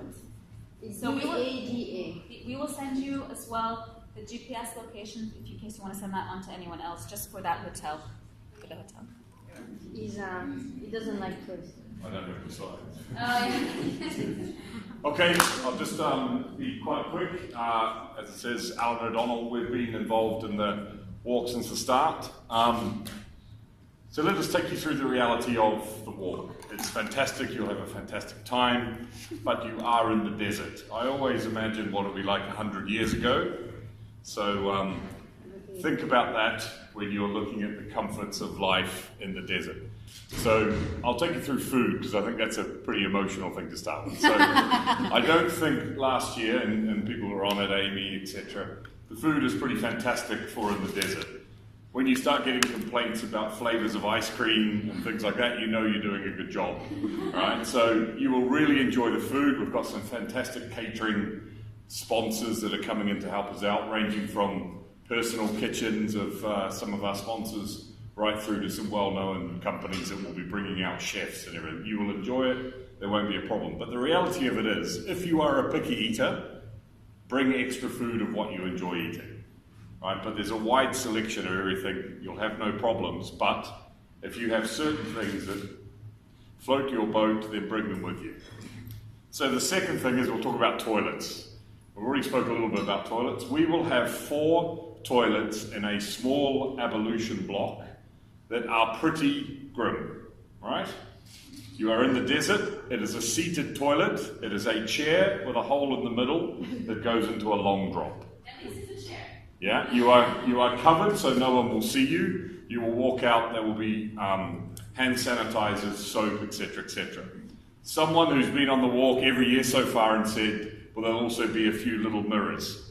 I can categorically tell you, the Swedish under-23 volleyball team is not walking in the desert, men's volleyball team is not walking in the desert at the same time you are. If you come across a man in the desert, you would want to run away from him, I believe, right? There is no Prince Charmings out there roaming around looking to see beautiful women. So in terms of, that takes us on to luggage. It's 1 bag. And the reality of that is we cannot take more than 1 bag per person. We have a huge truck that comes into the desert with a crane. It takes a campsite. Logistically, what we are doing is not an easy thing to do. A whole campsite to move it every day, 30 kilometers actually, and put it back up in a day is a lot of hard work. If we get bogged down in things like finding people's extra bags and things like that, it becomes a really logistical issue. So 1 bag, you will have each of you will have some sort of number or identifying code that will link you to your tent, but at the same time, tie something onto your bag, tie a favourite small scarf, buy a bandana, etc. It makes everything a lot easier. And when we're in a situation where you need to get your stuff quickly, that means that the guys that we have as our team will be able to help you quickly. In terms of the guys that we have there, it's every one of the guys that was there last year, we have 10 awesome Filipino guys are back again this year, and we've decided we'll bring in some extra hands. What you'll find in the desert, it is a complete leveler, right? And when, in the middle of the night last year, when we had a terrible storm come through, and people were shouting the names of Jeff, Alfonso, all the different Filipino guys we had, believe me, these are the guys you want to be nice to, because they were the guys holding up the tents in the middle of the night and helping people get to safety. So we talk about safety next. Safety is paramount in everything. We had to evacuate the camp at one stage last year because we had 45 knot winds coming through the camp. Now look, the reality of it is we are not a search and rescue force We are a team of people that know how to put up and take down tents and run a campsite. If it becomes anything where anyone is at risk, we have to take a call to evacuate people. It's not a call that we take easily, it's a collaborative decision, but ultimately we have to be realistic. We are in the UAE, most of us are guests of the UAE, and we have to make sure that at no stage are we putting the UAE services at any risk themselves to come and rescue people. We were just talking about it before, rain is actually beautiful, wind is our problem.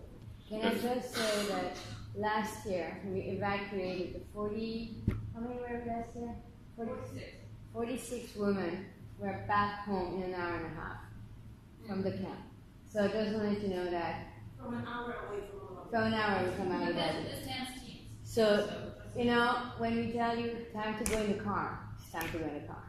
Okay, and the team was amazing. Yeah, and you know, that decision is made on, we have weather forecasts, we know exactly what's happening, we can see the wind patterns, but it's wind that causes the problems. If it rains, it is absolutely, the desert is the most beautiful place straight after the rain.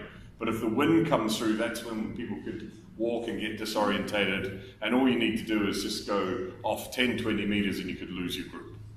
But we will not take any decisions to evacuate lightly, but at the same time, if the call happens, there's nothing else we can do. And ultimately, we would have made that decision in conjunction with the police, ambulance service that will be with us, etc. And we in contact with the meteorology center to give us a update on the weather.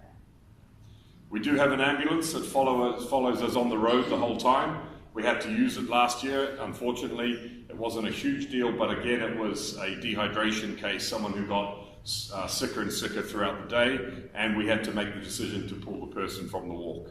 At the time, they were very upset, as you can imagine, because everyone does get quite into the kumbaya thing. The good news is I don't get into the kumbaya thing. Not so far anyway, and that's on purpose, because ultimately we are here to deliver your campsite every day. Make sure you have lots of good food, make sure you have the best toilet facilities possible, and then we move the camp the next day. Alan, can you touch on where your team is sleeping Sure. or staying? So the good news is you don't really want to see us, right?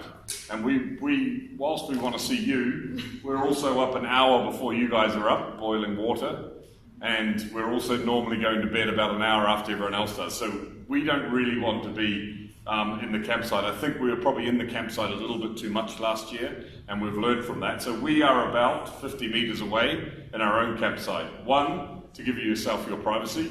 2, the levels of snoring are horrific. I've never imagined that a campsite could create so much noise, and I'll be honest with you, the more tired people get, the volumes go up. So we are 50 meters away, we have our own little setup there, but at the same time, we check on the site all through the night, we make sure there's no issues, and we also wake up, our guys will wake up and they'll just go for a wander around. There is nothing really in the UAE deserts that can come and kill you. Amy, is there anything that can come and kill you? Not really. But every now and then, yeah. But I don't think it does. The only thing is, every now and then there are some wild dogs and things like that. They're only looking for food, and they're not looking for humans, they're looking for food. So again, we just keep an eye on the whole site. We have people walking around every hour, just keeping this distance. There is a fence around the whole site. Yeah, and I've got pictures and we can show you the site and we're going to put them up, but also I think it's quite nice actually when you walk in the first day and you see it. And there it is there, sorry. So now that it's there, it's pretty simple. We put a fire and a sitting area in the middle of the site, and predominantly at night that's where everyone likes to sit, relax. We also have a large marginless tent where we'll put all the food and everything in the morning. Yeah. The toilets, we used to put one in every corner. What we're going to do this time is we're going to set them back a little bit, space them probably 5 meters away from each other, so you have your comfort and privacy, and then we'll put a little washing up area, and you can decide what you want to take, etc. The only other thing about the campsite is, as you can see by these types of tents, when people go on proper camping expeditions, and Amy, you'll be able to know more than me, normally they're in very small single tents or 2-people tents. The issue we have with these tents is they're not great in wind. As you can imagine, something that's over 8 foot high, the wind has the ability to get under it. So therefore, that's where we have to just be conscious of the risk of that wind, so we'll keep an eye on the wind at all times. What we have done is we went out and bought 150 extra 1 metre long steel poles. These tents are going nowhere. We've actually had them up in the desert for the last 2 weeks testing them. And there was actually 2 bad storms. The first storm, I think 2 blew over. And when we say blew over, it's normally the internal part of the tent. There was a bigger storm, I think, 2 days ago, and with the 1 metre tent poles, nothing blew over. Woo-hoo, thank you! So we will keep that up. We'll test that again over the next couple of days because the weather's a bit inclement at the moment. And then we set the tent site up on the Thursday beforehand. And then when you turn up, one of the most beautiful things I think is when the fire's lit and everyone relaxes and sits down. There is plenty of food, so don't worry about food and that type of thing. As said, we will have, at 5 o'clock in the morning, you will be able to eat if you want. Last year we had wheels of brie, we had croissants, etc., and we left and threw away wheels of brie and croissants every day, right? Certain people like to eat things. Then, as I say, about 90 minutes afterwards, the 4x4 will start at the back and go to the front, and we will be handing out a myriad of things, muesli bars, protein bars, energy bars, fruits, etc., yogurts, whatever you guys want. And also, look, we can be a little bit flexible, right? If you ask for something, we go shopping every day. We have a guy who gets up at 5 o'clock in the morning, goes to the supermarket, buys the stuff and brings it to us. We also have vans going back and forth throughout the day, so if there's something you really need, bring batteries. Last year, we must have gone to the little bakalas in the middle of nowhere 4 or 5 times a day because people had the wrong batteries for everything. Just bring extra batteries for whatever you need, normally for cameras, for launch, lamps, etc., etc. Yeah? Alan, will they be able to charge their phones anywhere? Very good question. I said no. No. No. What I would suggest is, if you really want your phone, so first of all, the amount of people who wasted their battery on their phone walking around like this for 12 hours trying to get a signal in the middle of the desert, switch your phone off and then switch it on at night in the campsite. Bring a charger, portable charger, and we are able, I'm going to say no, but we will try our best during the day to charge your charger, not your phone, because the phone is best that we leave it with you, because we don't want to. We had one phone that got mislaid last year and then couldn't remember which driver it was given to, etc., etc. And then by the end of it, after the end of the week, the lady found it in her bag. But don't count on it, please. Yeah. Yeah. We will try to charge the charger in the cars on a daily basis.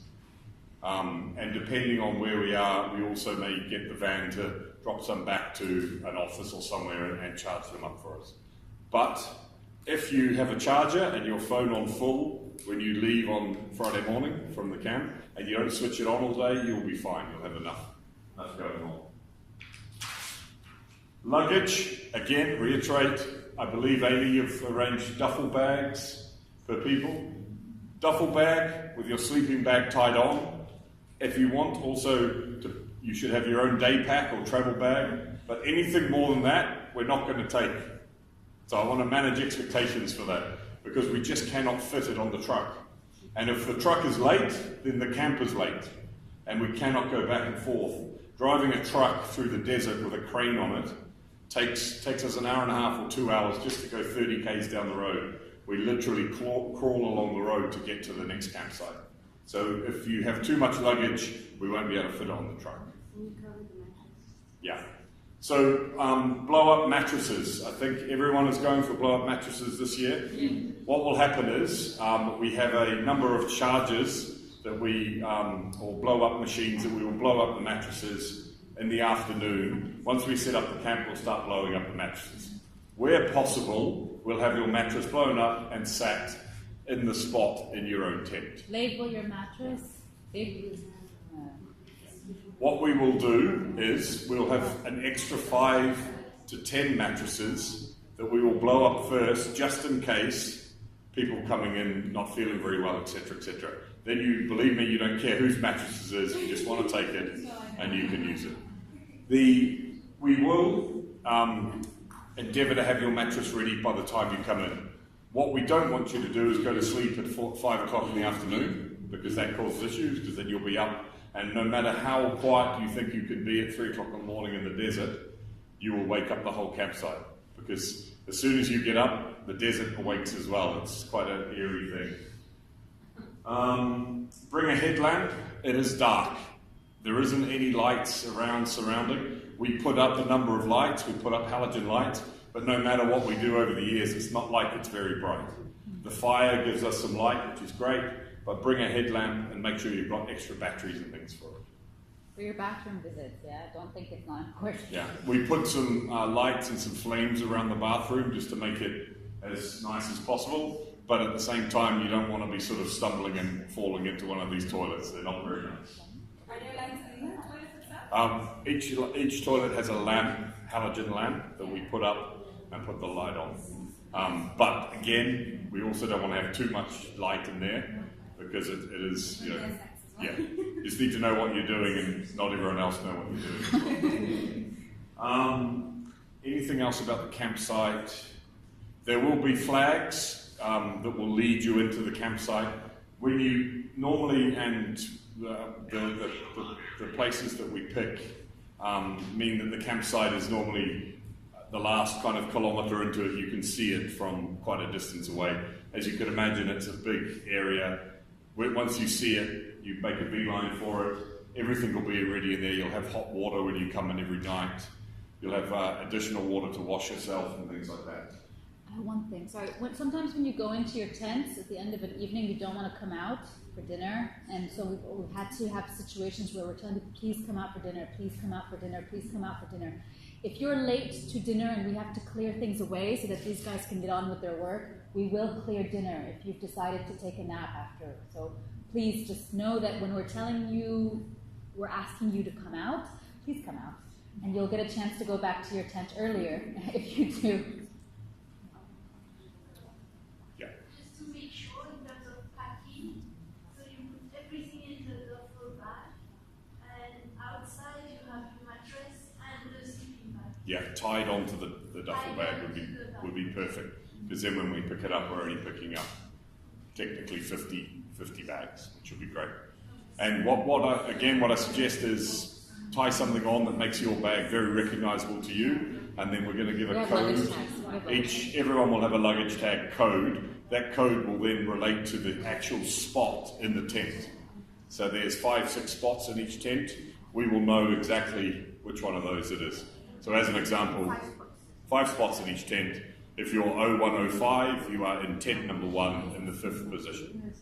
And then we'll put your stuff right next to your to where you're sitting. Sorry, the mattress bag, how would you tie that? Normally you just roll it and then just literally tie it and clip it onto your duffel bag. I assume the duffel bag has 2 handles on it, Amy? Cool. So yeah. You get those rubber bands with hooks, Yep. and it will tie around your bag with your sleeping bag over it, so you can just hook it, and you get it at that 4 A's anywhere. Yeah, so that works. Yeah. It's nice, elastic, and hooks. Yep. Okay. So that's it. There will be hot water at breakfast, lunch, and dinner, not for showers. But we can always make some additional hot water if you really want to wash yourself. And that's it. 5. Yeah, 5 in 1 tent. The tents are big. I don't know if you can see the scale of these, but the people who have slept in the tents before, 5 is very, very comfortable. Never getting into the campsite or anything like that. The biggest and only issue that we need to come across is if the weather turns to the point where we believe that it's not safe to be there anymore. We're already checking. No issue. So that was So you can see under the tent there's a blue tarp. yeah. So that will keep you from basically sleeping on the sand, because we heard the question that we are sleeping on the sand. You're not sleeping on the sand. You're having a tarp, and also the tarp will keep. If it rains, it will keep from getting wet. I mean, but now again, storm and pouring rain, then we might need to evacuate. So we don't need different bags. Really, Badur. Yeah, and the best way to think about rain, these tents are waterproof to an extent, but they get waterlogged eventually. So what that means is they will keep you dry for an hour in pouring rain. Yeah. But if we're in 5 hours of pouring rain, we've probably got a little bit of an issue anyway. If the wind comes up, that's where the big problem is. Because that means that then we're, especially in the middle of the night, we're trying to gauge whether we believe there's a proper shamal coming through. And for those of you who have lived in Abu Dhabi for a few years, you've seen a shamal come through when it turns biblical in its proportions. And the reality of it is that is not something that anyone wants to be in the desert for. Yeah? But we believe that probably even from last year, we're a lot more equipped in the way that we would deal with certain situations. Honestly, out of all the walkers last year, I think there was 2 ladies who believed we should have stayed out in the desert. But out of 2 out of 50 people is not a bad shout. And believe me, we stayed under the desert, and when we were hiding under the truck for 2 hours because the wind was so bad, there is no way that you would have wanted to be in that desert at that time walking. It would have been absolutely crazy. We could not even get out from under the truck. And by the end of it, there was 15 guys buried in sand, and we got up out of the sand and we were like, okay, this isn't quite what we signed up for, but we're having fun, I suppose. So in the end, the desert is super unpredictable. We're responsible for your safety, so please keep that in mind as to when in emergency situations, he's the boss in emergency situations. And I don't know if you did the math as to how many people are on our team now to make sure that 45 of you have a good trip. We're more than 30 people putting this trip together, including his team of 10, including our team with UAE truckers and our organizers. So and that's just the team on site. This doesn't count the people cooking in the back and the people who've done the thing like the bus drivers and so on. So yeah, we're here for you, for your comfort. Okay. So thank you. Thank you. Thank you. So it's interesting that that those logistics last year at least made everyone feel very comfortable. It makes me feel very comfortable when he talks about the preparation that goes into getting us from Bahrain to Abu Dhabi. And in a situation where we have to make a difficult call, like taking you out of the desert, we don't take it lightly. We really wait until the last. I mean, we do not take it lightly. So when you do hear us say it's time to evacuate, it really is. Or if it's time to get in the car, it really is. So last but not least is Marie and Carmela. Oh, UAE Truckers Fest. Come on up, ladies. So I know we're running a little bit over, so please bear with us. I see people getting a little tired, but we really want to try to get you every piece of information that we can. So we're so proud to have Amy and her team of UAE Truckers here. So you know them already. Ladies, they're going to talk about guiding. Thank you. Good evening. Everybody looks so nice. Fresh. I think we've really talked about a lot of things. We've been emphasizing these messages about how much water to drink, in our training, and you're ready. I mean, I'm so impressed with your determination. You are at training all the time. You're just so fired up every session. It's really impressive. You all are there early, like, okay, let's go. You're so enthusiastic. You're so supportive of each other. You're taking care of each other. I've seen buddies, supporting each other. I've seen just so much good stuff already that says you have really adopted this heritage philosophy in your hearts, right? You've got it. You've got it in your hearts, you've got it in your soul, and your bodies are ready, okay? So that's great, bravo. So I just want to say, are there any questions? Anything you're not sure about? That's all we need to really, yes, Sheila?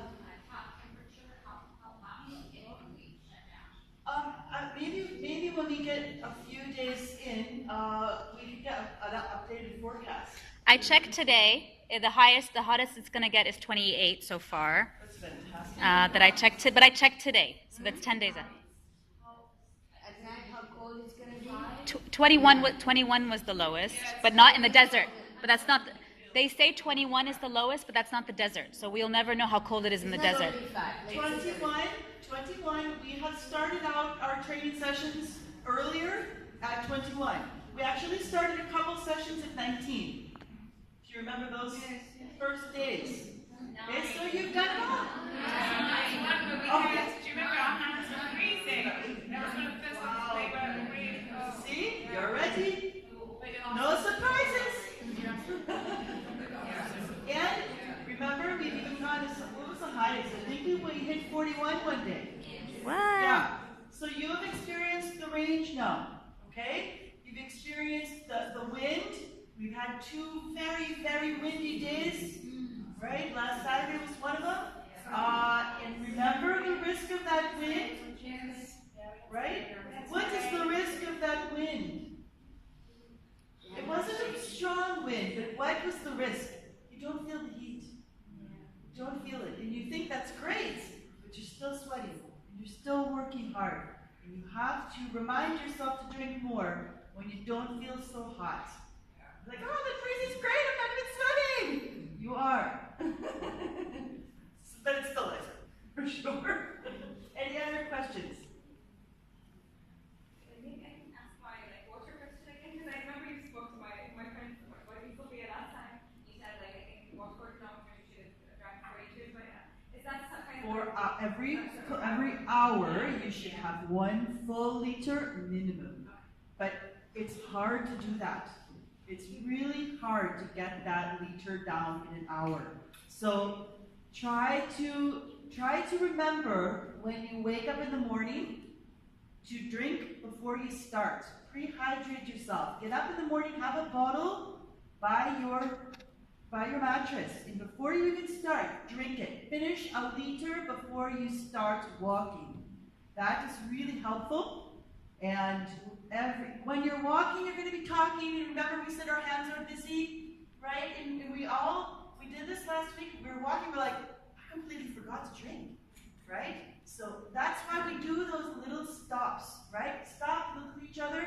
That's when we need to remember to drink, okay? That's our reminders. It's hard to do that, but minimum 1 liter per hour, you have to be checking your Camelback to really know, did you do that liter? Did you drink it? Because it just, the time goes and you don't feel good and you, oh wow, I didn't, you know? And a really good indication is if you, I think I told somebody this, is that if you're, is that if you're, ideally you should be peeing every time we stop, so every 60 to 80 minutes. And so I made sure I did that, and sometimes I felt like I didn't need to go to the toilet, but I forced myself to. Because sometimes you feel you don't need to go to the toilet, but actually you really, really do. And so that's a really good indication that if you're not peeing every time you stop, you're really dehydrated. So kind of, that's another good guide, isn't it? Yeah. In stopping or peeing when you stop together is actually good too, because it keeps you all coordinated. With your breaks. Okay, so it's not like we have a break and half the group goes to the bathroom and then 5 minutes later, oh wait! So we get on the schedule together. Yeah, so you can all start working together. Yeah. Any other questions? Does that answer your question? Yeah, but I remember last time I got so sick of the taste of water, I could not drink anymore. Okay, so you need some electrolytes then. Just put those that flavored the electrolytes. Try to get different flavors so that I agree, I get so sick of the water, right? Try some different flavors of electrolytes and use that in your Camelback. Is there like kind of pill things that you put in water? Yeah. We're going to have those actually at the breakfast things in some little containers, but you can get one of your own. Like maybe you like the taste of strawberry or orange. There's a lot of different. At Adventure HQ.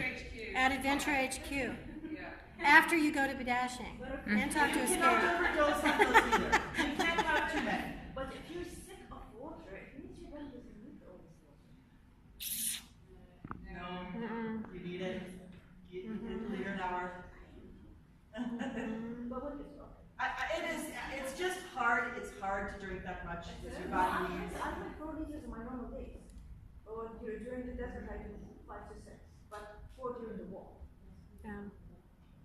You know, Adam will have lemon too, so you can squeeze lemon in your bottle. Every morning we'll do an ice sculpture.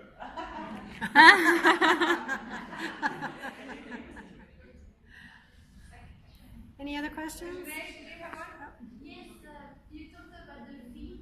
Do you have tips, to take care of our feet, some cream? Yeah, bring cream with you, just a little tiny pot of cream. There's nothing better than kind of wiping off your feet and just putting some cream on. Honestly, we did that. Huh? Any kind? Yeah, any kind. I mean, like you can buy the little pots of Nivea cream. Just yeah, it's really really nice. And just leave it on. Don't put anything else on. Alan will be massaging Just feet. like what I do is I kind of use wet wipes to clean my feet and then just put some moisturizer. It's just about keeping them hydrated, basically. So, and then we will also have full first aid kits with extra special stuff for blisters. Yeah. So second skin, different sprays, different things, because that was probably the only major kind of issue we had last year. It is tough to find that stuff. It's called moleskin. It is, I just don't know how to describe it. It's like a little piece of, how do you describe moleskin? Like a little piece of fabric. Like a piece of fabric with sticky stuff on the other side. We will have some, and that is helpful, but what is most helpful is what Anne said, add an extra pair of socks. Don't let the blister happen in the first place. So if you feel a hot spot, you feel something rubbing on your foot, that means stop and change, deal with it, manage it. If you feel there's something rubbing, put a little band-aid on it or manage it before it happens, right? And if you feel your boots have got sand in them, take them off immediately. Don't keep walking with sand in them because that will just rub against your skin, against the sock, and kind of cause chafing and stuff. So get rid of the sand immediately. Yeah, and if you do have a blister, you have to practice blister management every night. Clean it off, okay, so it doesn't get infected. Put a new band-aid, new moleskin, whatever. Once you get a blister, you are going to really have to be managing, so it doesn't open up and it can. So again, prevention is the best cure. Also, if you have socks that are you're used to and they're really comfortable when you're working out, don't try new types of socks when you're out there because sometimes they're rough on your skin and you're not used to them and they start blistering you. And what's really nice is when you stop at 11 o'clock for lunch, everybody takes their boots off and there's just a huge row of boots and poles and everybody's just, and what's great is you're all lying down in this tent trying to have a sleep next to somebody's sock. Socks and feet everywhere. It's fabulous, not very good. It's 2.5 hours. So do people need to label their shoes? No, Well, I don't know. Somebody lost her shoes. Somebody took Amy's boots home last year. She was halfway through the walk and somebody then had to leave and they took her boots. So she couldn't walk. So, well, you can, I mean, it's up to you. You can maybe put like a coloured ribbon on one of the laces or something, but a lot of people took their socks off as well when we stopped for lunch and put their socks in. I mean, it's, I think people know their boots. I certainly know my boots. It's such a really good morning. Any other questions? And Maya, on the Thursday we leave, because we don't have to be full gear, like. No. So you should be wearing comfortable shoes because we will be departing from Abu Dhabi, driving to the Al Ain Oasis. We will be having a guided tour of the Al Ain Oasis. So you'll be walking for an hour. So you need to be in sneakers, no heels, nothing that's uncomfortable. Even if you're comfortable walking in ballet flats, that's fine. But just know you'll be walking for at least an hour. Then we're going to be heading to a surprise destination, and then we're going to be heading to the hotel. And when we finish, the day or the last day is a full day's walk. Do we need to wear the white shirts that we got from you? So you will all be getting new shirts from us. So the ones that you got at the beginning, you don't need to bring if you don't want to. You'll be having new shirts. You don't have to wear anything specific. It'll be a half-day walk, correct? Half-day. to 3/4. Okay, yeah. It's not going to be a full on, but yeah, it's going to be shorter. Let's put it 50 shorter. Yeah. And one more thing for the first day, we will be going somewhere where you will need to be conservatively dressed. So please make sure that you are wearing pants or a long skirt. And if you don't want to wear long sleeves all day, just bring a cardigan with you to cover up your arms, please.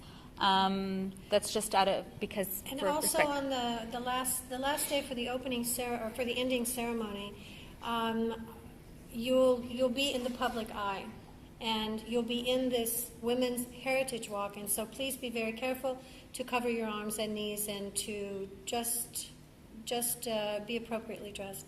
I was saying to one of the ladies that some of the Emirati ladies have people bring them they're a fresh abaya, so they always look so much better than all of the rest of us. You know, on that point, I know that you say that you want the knees covered, but what we've gotten used to wearing have been leggings that go to the knees, so they're tight pants that go over the knee. Are those okay? Yeah. Yeah. Are those okay? Yeah. Going tight. Yeah, knees are covered. Okay. Yeah. I mean, if you want to tie something around your behind when we're somewhere else, if you feel more comfortable, because there will be photographers, you will have pictures taken, there may be media at the closing ceremony, you will not have time to change your clothes unless you're bringing something to wrap around your, if you. And we will be disclosing that soon. I'll give you the details of the ending ceremony that we can disclose as well today.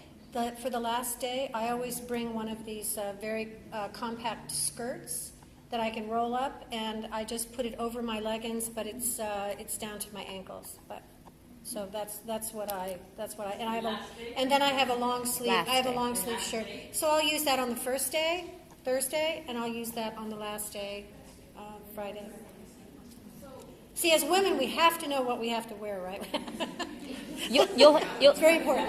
So for the, sorry, yes? Sorry, the Thursday, so it's not like activewear. No, you don't have to wear activewear.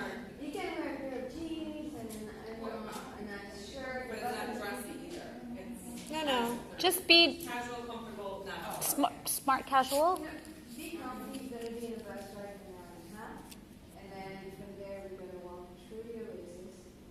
And then from there, we're going to go to the destination that it's, Special. Special. And then after that, we go to the hotel. But we might have, I know that last year we had, and you will see, it's interesting, but more and more, the closer we get to the date, the more the newspaper and the journalists are interested in us.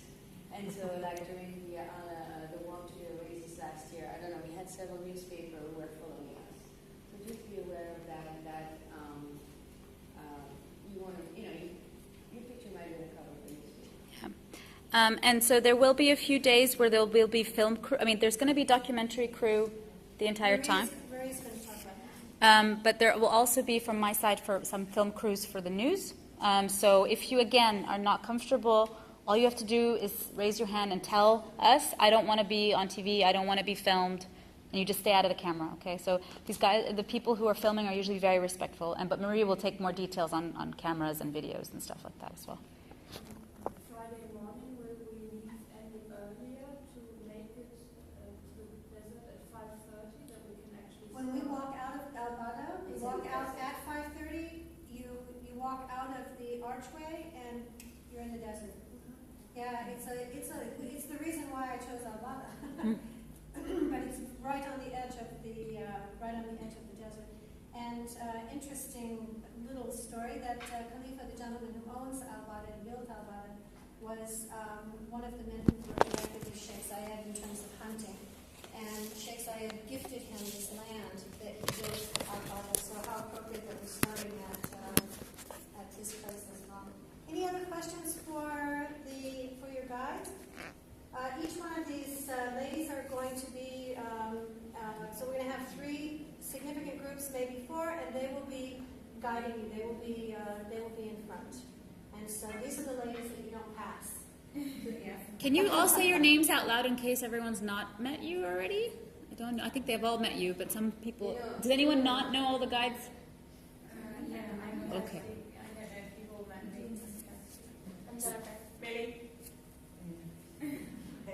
Kathy, Jennifer, Millie, Amy. Kirsty, sorry. Yeah.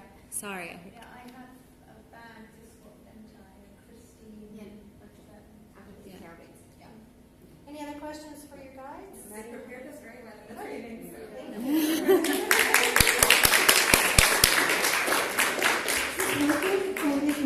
So, last but not least, we have Marie and Carmelo, and they're going to talk about the photography. Oh, that's a very nice picture. It took me so long to find a photo of you, by the way. She's always behind the camera, not in front of the camera. And I'm doing that on purpose, I got, you know. Anyway, so you know that I'm Marie, and I will talk about Carmelo later on. I've had the absolute luck to cover the walk for the last 2 years, and it's even lucky to be here this year, under maybe some conditions that I bring a team with me. The reason being that I've done it 2 years, and it's been my eye, only my eye, photographing, trying to take everything, but I think it comes to a point that I need other people to bring a different eye and to tell their own story with, their own angle. So we are super lucky. I mean, I'm telling you in advance to have this young man here, Carmelo, don't blush, but he's very praised in the UAE, he's awarded, everybody loves him, so he's all yours for 5 days. On top of this gentleman, you will have 2 more ladies. I will be here by turns, and you will have ladies by turns. 2 more ladies in the team that are also photographers that will be there. Carmelo will most probably stay in the camp all the time, so he will be sleeping outside in his own little pop-up tent, and the ladies will be in the camp. So, we all have a different way to work, but what is most important for us is to tell you that we are very respectful, and we do cover a lot of events in the UAE. So if there are any ladies that do not want any photography, do tell us before. Like openly, I don't want to be in a photo. Or I can sometimes be in a photo, but not all the time. Or wait until I'm covered and take a photo. And this we can absolutely understand. But do come to us, so you will see the team. So Carmelo, not only him, the other 2 ladies and myself, come and say, this and that. So that's super important. What else? There's another team who's covering videography, and they will tell a story that we don't know yet, but they will be, covering all the different sort of images on video, and you will meet them the very first day. Mm-hmm. Do we have to say more about that lovely team? No. It says photographer. Oh, sorry. And I just want to say that you can trust Marie. She's a woman. She's French. She is going to delete the pictures of you doing that or something. Trust me. Yeah. So you're not going to see something ugly with yourself. No speaking on No, it. it won't happen. Well, don't poke your nose anyway. About beauty, just beauty of the photo. So number one, we are very careful. So we like women to be beautiful. So we are super careful. It's not even a joke. But usually the women in the desert, I don't know why. Maybe it's the light or something special, the glow. They're always beautiful. And then we know when to take them and say, could you stay there? And then it's right, okay, we make the photo. But then something else is what Alan or Jody was mentioning. Some of you are wearing things like this, and the backpack is stopping there, and then we see this part. In the photos last year, we had stunning photography, so we are taking the people from behind and from the front and from the side. Sometimes we're very close to you. So we have to throw literally extremely beautiful photographies, because the first thing that we saw was a butt. And the newspaper said, no, we can't put that one on. And if it was not a bottom, then it was a lady without the sleeves, and some photographers just throw out because of those reasons. So just be careful. I know it's hot out there, and we'll be walking as well. Try to cover this part at least here, and then for your own sake, because it's hot and there's a lot of sun, cover up to that. And for us, it's a lot easier. because otherwise lots of things, you know, when you walk, we're also going to be very tired walking behind you or, you know, around you. Sometimes we just lose track of what is she wearing. So we're just photographing the entire group, but out of 20 people on a ridge, if one is wearing the wrong thing, wrong photo. So make our life easier and try to, you know, put the right thing. So, and my recommendation is also to wrap something once it looks better. So, voila. Any questions for photo? Worries? We're also going to be providing a ribbon not only for the silence, but also for a lack of photography as well. So you will be getting all of this at the hotel. All of it is part of your kit. Have the ladies all signed the agreement? Yes. Yes, fantastic. Yeah, Judy, thank you very much. There's two important things. Sponsors. We still have to cover a couple of photography during the walk for sponsors photo. So we'll let you know, and diligently we'll need your help to make a few photos for sponsorship. That's quite important. Maya will give me the list and the moments when. Don't blame her, blame me. Okay. No, it's totally right. But we'll do it in a way that it does not disturb the walk, you know. So maybe at the break time, we'll just ask you to hold this bottle or do this and that, and it will be very, you know, subtle. There's an important thing we love to do, and you see one of the photos that I absolutely adore is the big flag of the UAE that I took last year. There's a flag day, or the flag photo moments. So bring your own flags, as big as possible, I would say, roll it up, because it will flow in the wind. So the flag day is the day that we decide to take all the photos of the ladies with their country flags. The bigger the better. If you take a tiny, like this, it won't look as nice as if you take something big. In the desert, there's always wind. So we'll try to pick up the moment with the, you know, best wind to do it. My preference, by experience, is to do it the sooner the better. Because if we miss that photo, and if this, you know, storm, and then we have to pack it up and finish, then we miss a very important moment. Those photos have been used in many, even in the cover of maybe the National, we had photos in Gulf News, in newspapers, magazines, and National Day and Flag Day, they use those photos. So it's super important. Just, you know, really bring something nice. We have some new nationalities this year. Iceland, India. So please represent your countries well. And give me something big. Don't take something, you know, so you can always use it as a cover if you call that nice, you know. And these are beautiful photos. It's kind of a gift to you for taking the time to do some of the sponsorship photos for us. And so when you have these photos holding your flag like this, it's really a fabulous memento for you. So if you don't have a flag yet, please get one. And as I said, it's kind of our gift back to you for being for tolerating the sponsorship photos that we have to take in order to keep the program funded for all the years. Maddie was part also of this. Last year and the year before, we made a book with all the pictures that I've been taking through the walk before training, and so just as a memory. So just wanted to know that will be done after the walk, obviously, once we have all the pictures, but Maddie's pictures will be there too. Not only Maddie's pictures. It will be for sale.